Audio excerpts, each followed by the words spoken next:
Mokele Mbembe.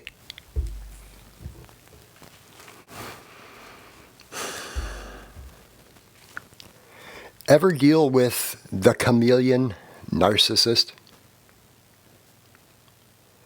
These lizards, these snakes, they slide in, they slide out of whatever advantageous positions they might foresee could be right in front of them, or maybe they have to backtrack a little. They don't care.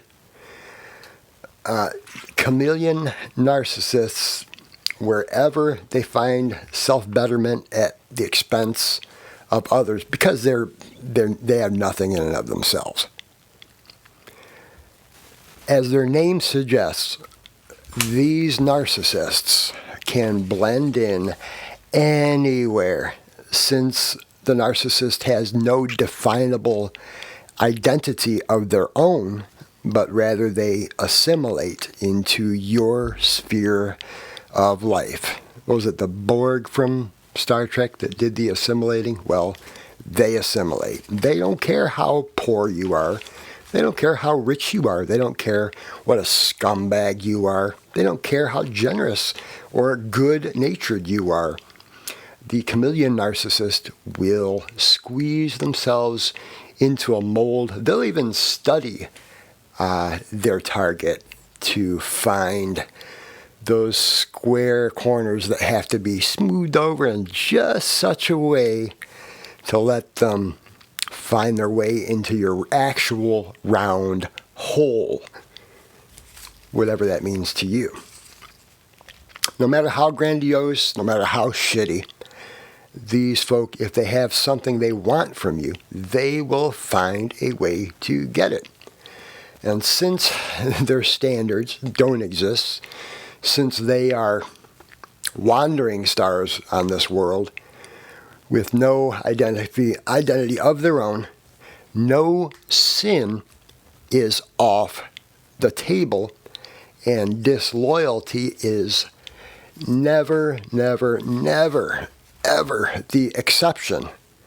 Whatever person they use for stepping stones, it is always, always, always only a matter of time before someone with more opportunities, better looking, more money, brings more temporary security.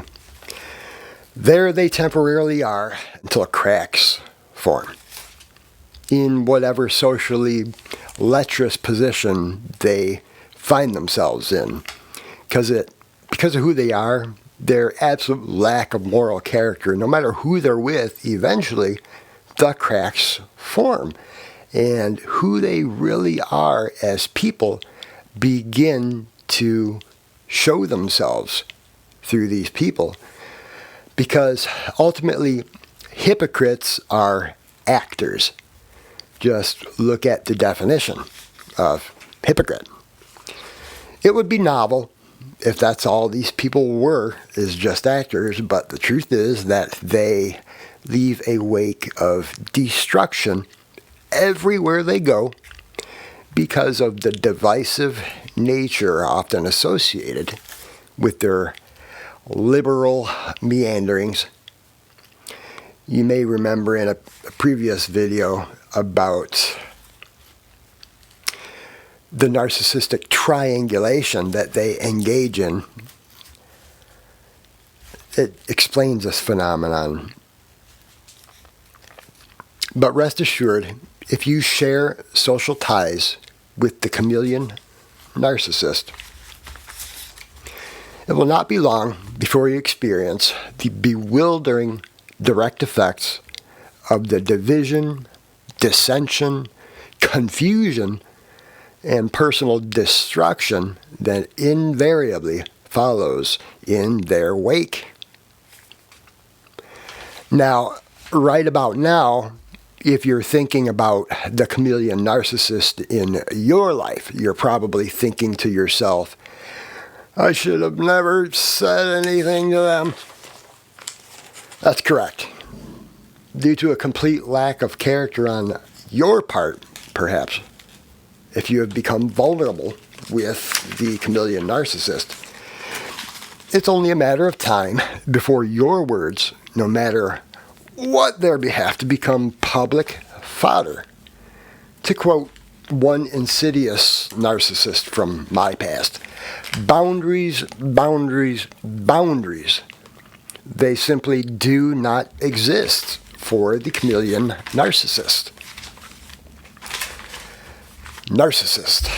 Emphasis on the cyst, because removal of the hemorrhoidal occupant in your life works out to freedom, joy, happiness, contentment, and possibly eternal life in Jesus Christ for the one who has not sold their soul to the chameleon narcissist in exchange for sex, secrets, seduction, at the expense of their own people, friends, family, brothers, etc. If you find yourself in the presence of these succubuses deploying their grappling hooks, do as Bible do say. Expose these devils as well as their conspirators and flying monkeys, and free yourself before permanent damage is incurred at your expense on every level.